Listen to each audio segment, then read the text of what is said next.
Quiero hacerle una pregunta a usted. ¿Existen los demonios? ¿Cómo emergieron esos espíritus de maldad? ¿Qué pasó con ellos? ¿Están vigentes? ¿Qué pasa con los espíritus que atacan al hombre? ¿Y cuál es el efecto? Eso vamos a compartir hoy en este día. Así que vamos a ir a dos grandes citas bíblicas y vamos a desglosar estas interrogantes para ir aprendiendo a la luz de la palabra de Dios.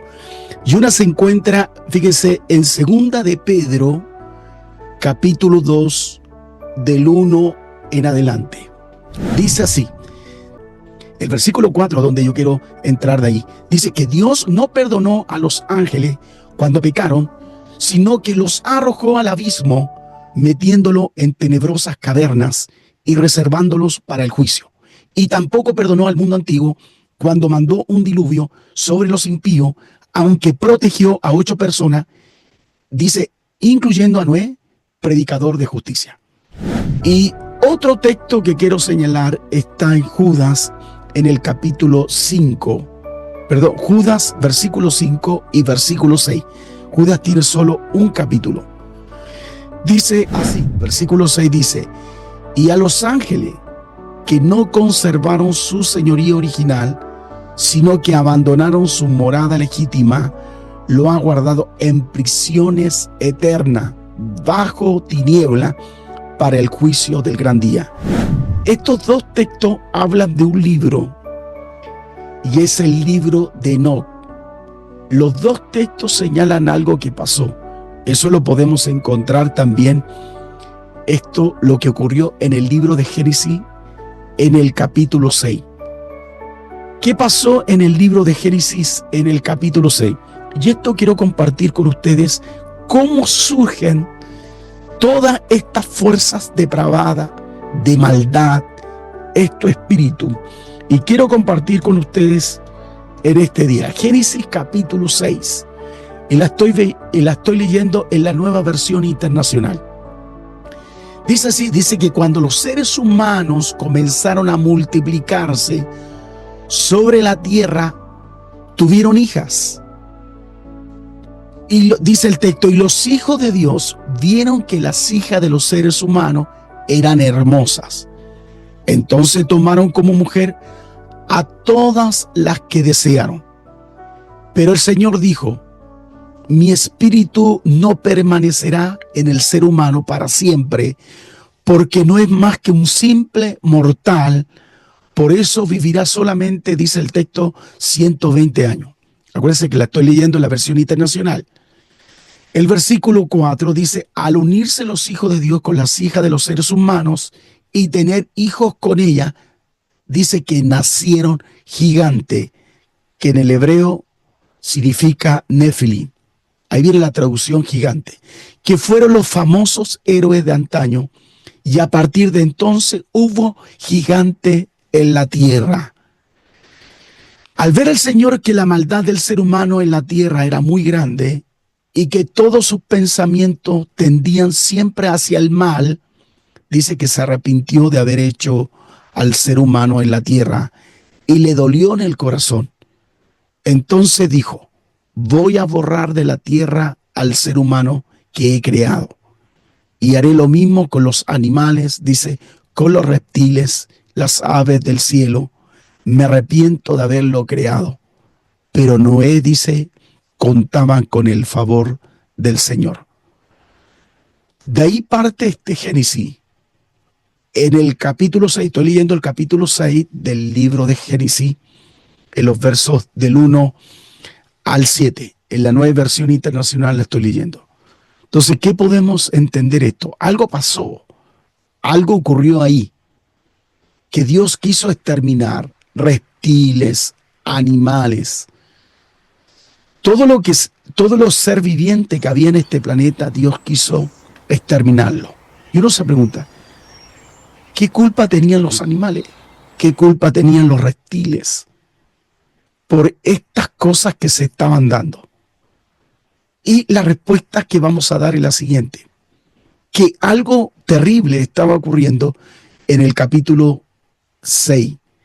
Porque como nos desglosa aquí, que los hijos de Dios se unieron a las hijas de los hombres.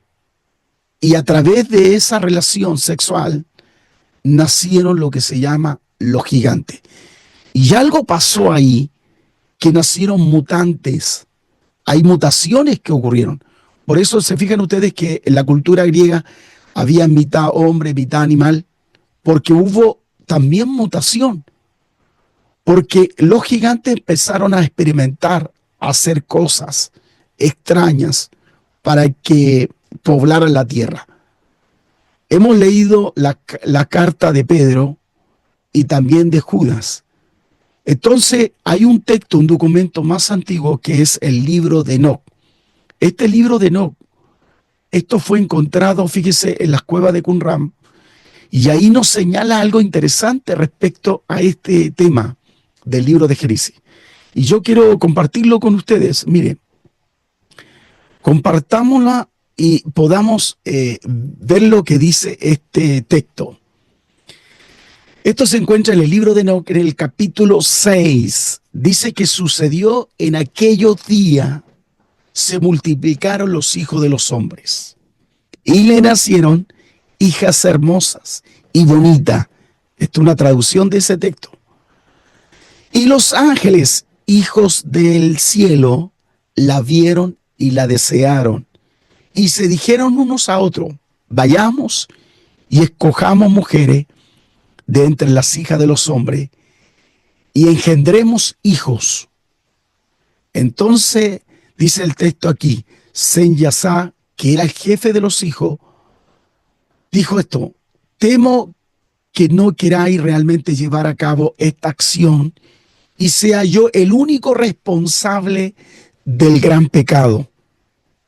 El verso 4 dice, pero ellos le respondieron, hagamos todo un juramento y compartamos todos bajo un anatema y no retroceder a este proyecto para ejecutarlo realmente. Entonces, ¿qué estaban haciendo ellos?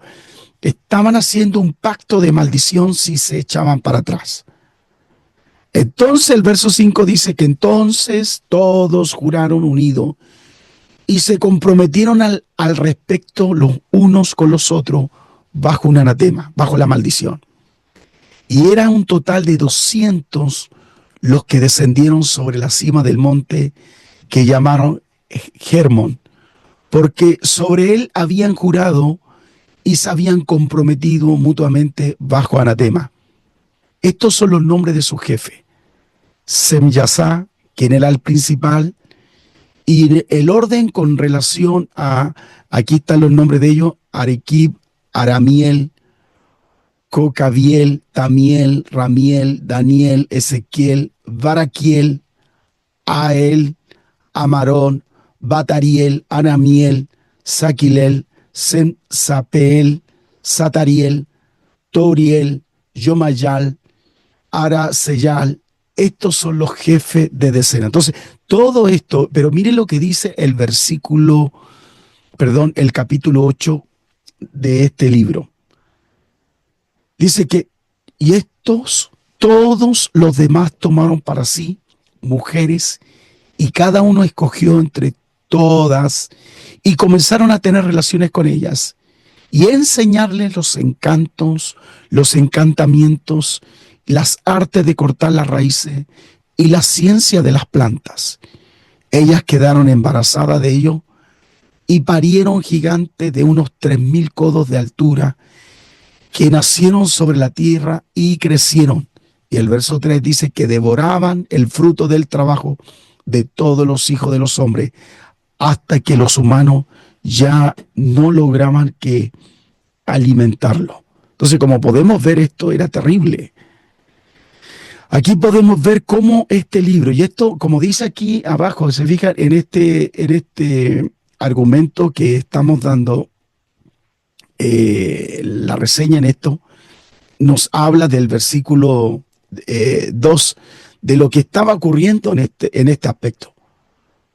Cómo se estaba expandiendo la maldad. Por eso en el libro de Génesis, como podemos ver, Dios tuvo que mandar un diluvio para poder ordenar todo eso. Entonces, toda la maldad que habla el libro de Pedro, el libro de Judas, señala a este libro que se relaciona con el libro de Génesis del capítulo 6. Entonces, al exterminar todo eso, ¿qué pasó? Que murieron todos esos gigantes, toda esa situación terrible. Pedro dice que fueron encarcelados en el Tártaro. Ahí están en lugar de prisión estos ángeles. Hasta el gran día que dice el libro Apocalipsis que van a ser soltados. Entonces, como podemos ver, la maldad se va a desatar terriblemente en los últimos tiempos finales. El punto es que esos seres que quedaron en el aire se transformaron en demonios. Por eso hay miles y miles que buscan cuerpos, buscan lugares donde estén asoladas, solitarias, lugares donde no viva nadie. Ellos quieren estar ahí. Les gustan los espacios oscuros, los espacios sucios. Por eso todo es putrefacto. Ellos viven eso. Las Escrituras hablan de eso. Y es por eso que es tan importante esto, es tener una relación con Dios. Porque cuando no tenemos una relación con Dios, estas fuerzas van en busca tuya. Tú eres una antena, tú eres un receptor del mal. Y ellos van por ti. Y van y ponen enfermedades, ponen adicciones, te guían, influyen en ti y quieren poseer tu cuerpo para poder albergar. En las Escrituras podemos encontrar casos que hubieron endemoniados que tenían 2000 demonios y tenían una fuerza increíble, sobrehumana, sobrenatural. Es tan importante esto, tener a Cristo en nuestro corazón, ¿no le parece a usted? Porque cuando no está Cristo en nuestro corazón, estas fuerzas del mal que se alimentan de odio, que se alimentan de la lujuria, que se alimentan de la basura de nuestro corazón, que se alimentan de todo el flagelo de pecado, comienzan a crecer, a crecer, a crecer, y ahí emergen un corazón duro, endurecido. Y necesitamos nosotros la ayuda del Señor. Por eso cuando nosotros tenemos a Cristo en nuestro corazón, automáticamente nosotros vamos a ser bautizados y enterramos todo nuestro pecado, toda nuestra vida y resucitamos con Cristo. Cuando resucitamos con Cristo, nosotros somos trasladados de ese mundo oscuro, de la oscuridad a su luz admirable. Eso nos señala en las Escrituras.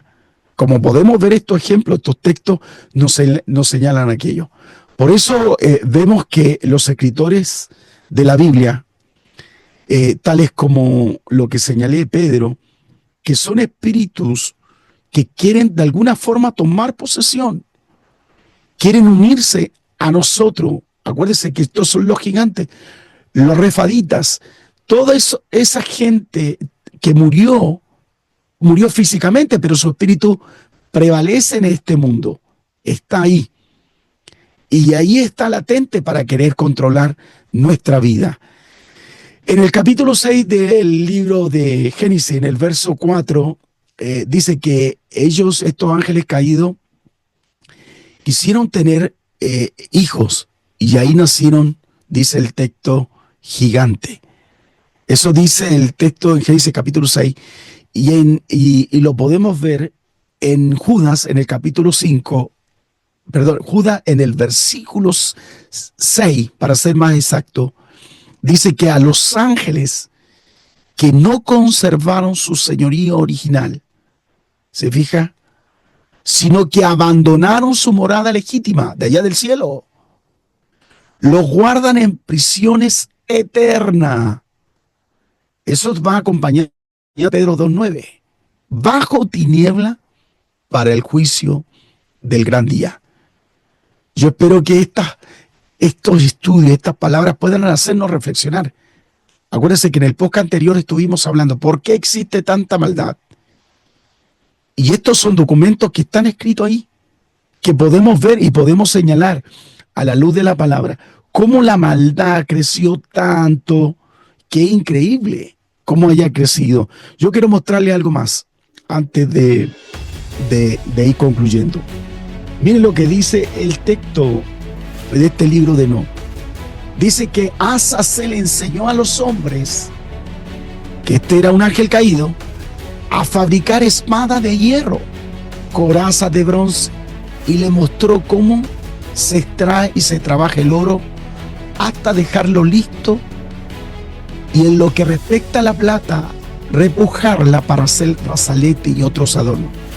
A la mujer le enseñó sobre el antimonio, el maquillaje de los ojos, las piedras preciosas y las tinturas.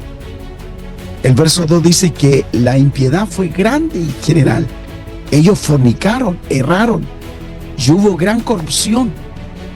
Dice que Amisías dice, instruyó a los encantadores y los cortadores de raíces. Dice que Armaros enseñó a romper los hechizos. Y Baraquiel dice que instruyó a los astrólogos. Y Cocabiel enseñó los presagios. Y Tamiel el significado de los aspectos de las estrellas. Y a Dariel el curso de la luna. Y todo, dice, y todos revelaron secretos a sus esposas. El versículo 4 dice, y en su iniquidad, en su iniquilación los hombres gritaron, y su clamor, dice el texto, subió al cielo. Eso trajo el diluvio. Pero esa maldad, la astrología existe hoy, la magia existe hoy, el contacto con los muertos existe hoy, los hechizos existen hoy, el encantamiento existe hoy. Son preguntas que nosotros tenemos que resolver, porque hay mucha maldad. Le pregunto a usted que me está mirando, ¿la maldad existe hoy? Pero indudablemente. Por eso no podemos dejarnos de corromper. Si nosotros tenemos a Jesucristo, siempre nos va a cuidar. La sangre de Cristo nos proteja y nos bendiga, nos sostenga, nos levante como hijos del Señor. Esperando que estos estudios puedan fortalecer, que puedan entender cómo nace hoy día todas aquellas cosas de la corrupción, cómo nació todo el encantamiento, cómo nació el hecho de poder atrapar, hechizar una mujer o un hombre. Eso lo podemos ver en estos documentos antiguos. Mis queridos, espero que estas reflexiones lo hagan pensar y a buscar de Dios para que pueda pronto salir de allí. Solo la sangre de Cristo tiene poder para deshacer esa obra del diablo. Que el Señor les bendiga.